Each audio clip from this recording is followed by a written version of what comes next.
last comic is my roommate. I live with him. That's my boy. I bathe that boy. I bathe him. You think he's quick up here? You should see that kid move underwater, dude. He flies. I'm chasing around the house with a towel, his little wet feet, just, it's fucking beautiful, man. Yeah, we live in a predominantly Puerto Rican, Dominican neighborhood. Yeah, I love Puerto Ricans, man. They're so quiet. Ooh, fireworks. Is it Tuesday morning again? Holy shit. I was one of two white guys on my block. The other guy moved, all right? So it's just me holding it down. And the general consensus in that community is that I am an undercover cop, all right? And I'll just think that people yell, detective, when I get off the subway at night. I'm like, fuck it. You think I'm a cop? Dude, I'll walk through the middle of a dice game and just say something like, gentlemen.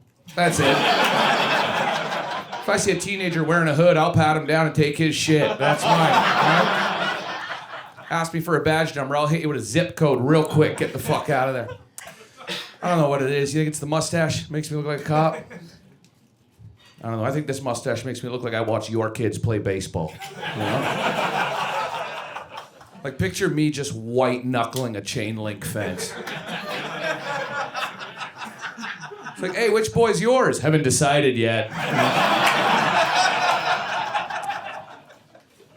It's all right, I am a 37-year-old man with a roommate. Anywhere outside of New York City, they do still call that a fucking loser. But somehow in this town, they're like, you're chasing your dreams, dude. It's like, I don't know. I got a friend who's doing real well. He's got a big house, beautiful family, hates his life. Right, I was talking to this guy while he was watering his front lawn. And he looks at me, he's like, buddy, I would trade places with you in a heartbeat. I'm like, would you? Like, you're 2 years away from paying off your mortgage. I'm this close from becoming a guy who comments on porn. Do you understand that? It's like, oh, I wish you fucked her harder, sad face. That's me, dude. I'm out here, man. You know when you go on like TikTok and there's people with like no username, no profile picture, just talking shit? Those people need to be slapped, right? You go into a porn comment section, there are guys saying the craziest stuff using their whole ass real name. And I think those men should be celebrated, all right? You know, on TikTok, a guy's like, you're a fucking pussy, user 019899, whatever. You go into a porno, a guy's like, I want to suck your pussy, Derek Henderson. It's like, hell yeah. Talk to him, Derek. It's good, man. You guys remember when sobriety used to mean something? Remember when people used to get sober because they fucked their lives up doing awesome shit? Now there's this whole generation of kids who just don't drink. And I think that's kind of gay, all right?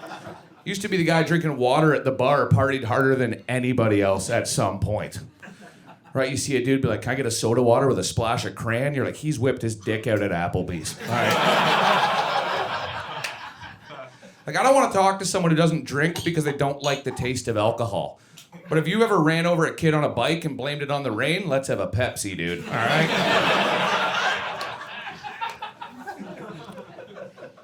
I do find as I get older, you got these people that you can and can't drink with. You know? You guys got these friends who are like really fun from beer 1 to 5, and then kind of fucking weird from beer 5 to 10. You know, beer 1 to 5, they're like, yo, let's have a fire in the backyard. You're like, hell yeah. And then beer 5 to 10, they're like, there's no way it was 6 million Jews. You're like, what the fuck? I didn't know we were burning a cross back here, Trevor.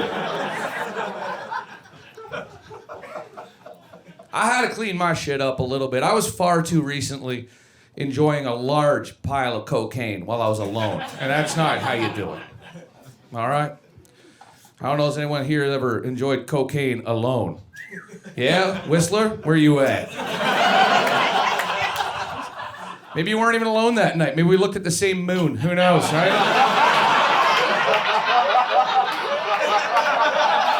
Are we ever really alone?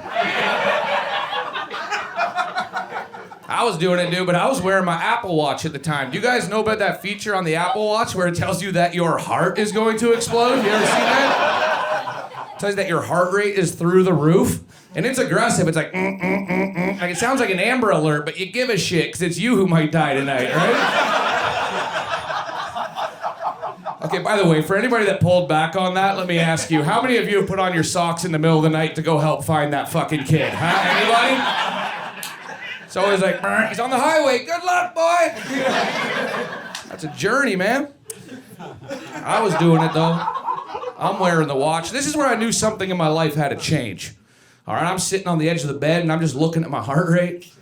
And I'm looking at this pile of cocaine, and I'm like, Jesus Christ, dude, I gotta take this watch off, dude.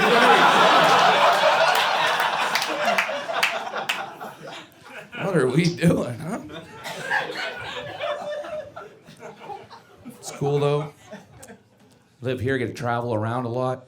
I used to be terrified of flying, man. When I get onto an airplane, I like to listen for a strong pilot's name, all right? That's what I want. Something that breeds confidence.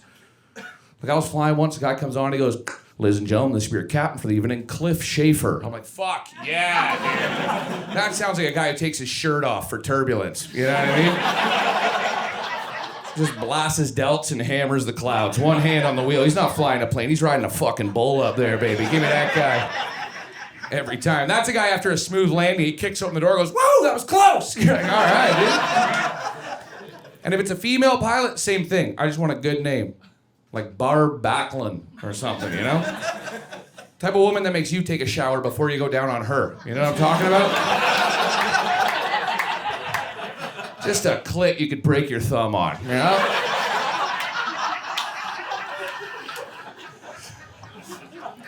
Bro, I was flying recently and there was a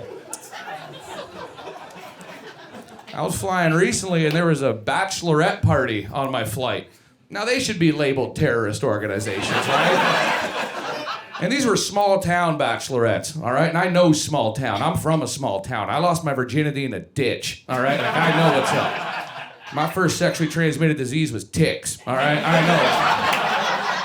I know them when I see them.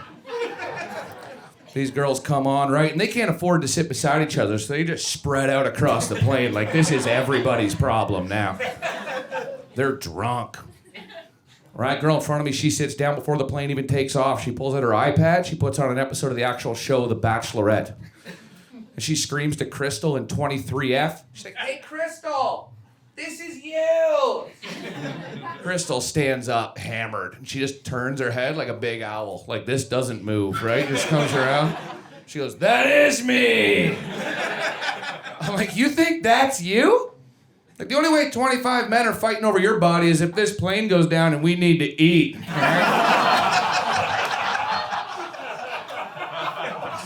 That felt like a risk all the way through. I'm really hoping you guys came with me on that one. It's a weird world now, man. I don't think I could ever bring kids into this world. You know, I saw a study. This is a real study that came out recently where they said, yelling at your children is as harmful as sexual or physical abuse. But you don't agree? You don't think yelling at your... Listen, I thought I had a pretty good childhood. Turns out my dad was practically sucking my dick every day. In the morning, at night, during hockey. I'm just kidding. My dad never laid a finger on me growing up. Not even a hug. It's all right. I like true crime. I love watching true crime, man. Any true crime fans in here? Hell yeah. Girls love true crime, right? You guys are kind of desensitized to it, I think. You'll see a guy with his head blown off. You're like, he was a cheater. It's like, he's dead. Guy's dead. Dude, I watch true crime the same way I watch sports. I pick a fucking side, and it's not always the victim, all right? I gotta watch the first 10 minutes. Because on one hand, you got the killer, who's always a victim of horrible circumstance, a child of neglect and abuse. And they always show the victim. It's like, oh, she had a smile that could light up a room. And then they show her, you're like, ugh. Big boned lady from Arkansas. But you know when they talk about like the greatest athletes of all time? You know, they'll be like, yo, Michael Jordan, greatest basketball player of all time, man. 32,000 points, no doubt. There's always somebody in the room who's like, yeah, but could he do it in today's NBA? Could he do it in this era? It's like, why don't we hold serial killers to that same standard that we hold professional athletes when we're talking about the greats? It's like Ted Bundy, 35 kills. Yeah, could he do it in the DNA era? I fucking doubt it. That guy's a bum in 2025, dude. He's coming off the bench. You got 35 kills in the age of untraceable cash and landlines? Show me 35 today. Show me 35 today. We got smartphones. You can triangulate our location. People believe women now. Do you understand the difference?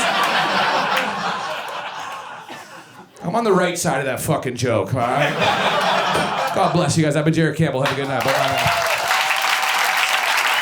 When did I realize my dreams were starting to come true? I'm still waiting for that day, bro.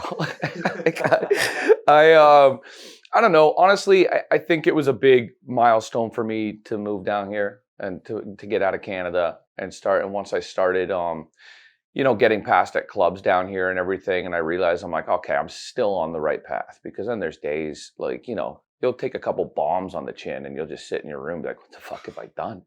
What is this? Yeah. So, yeah, man, I don't know. I think it's still, it's every day I'm still figuring all this shit out, but I think that I know I'm on the right path. I think that instinctively goes to a negative place, but then I always like to take a step back and be like, all right, sometimes I feel the most alive after a bomb. You know what I mean? Because it means you tried something and it didn't work, because anybody can go out and do the stuff that works and play it safe. And I think if you're bombing, you're actually working towards something bigger and better. You have to bomb to get to the good shit. Dude, my philosophy, I don't call it philosophy, but my whole thing with comedy has always been like, I'm not gonna make you think too hard when you watch me. I'm not like trying to blow your fucking mind. I'm not really political or anything, but I think I like to shine a light on my own kind of like fucked up way of thinking in my head and like the shit that I go through. And I think that if I can take somebody out of their own shit for a moment and laugh at mine, and it kind of makes us all realize that we're all unwell to a degree. I think that to me is the beauty of comedy. Like, let somebody forget about their own pain for a moment and laugh at yours. Beautiful. Yeah. Last question. What does performing at the stand mean to you? It means a lot to me, man. It's when I first performing at the stand means a lot, because when I first got to New York, it was like, there's a handful of clubs you really want to get into. This was right away a play. I used to visit New York, and I had friends that were past here years ago, so it was always a goal of mine to come work here. So when I finally got that nod, and I got to be here and make friends here and hang out around comedians that I respect, and it really, it means the world, man. It makes me feel like I'm doing the right thing by being here when I come to the stand. You know what I mean?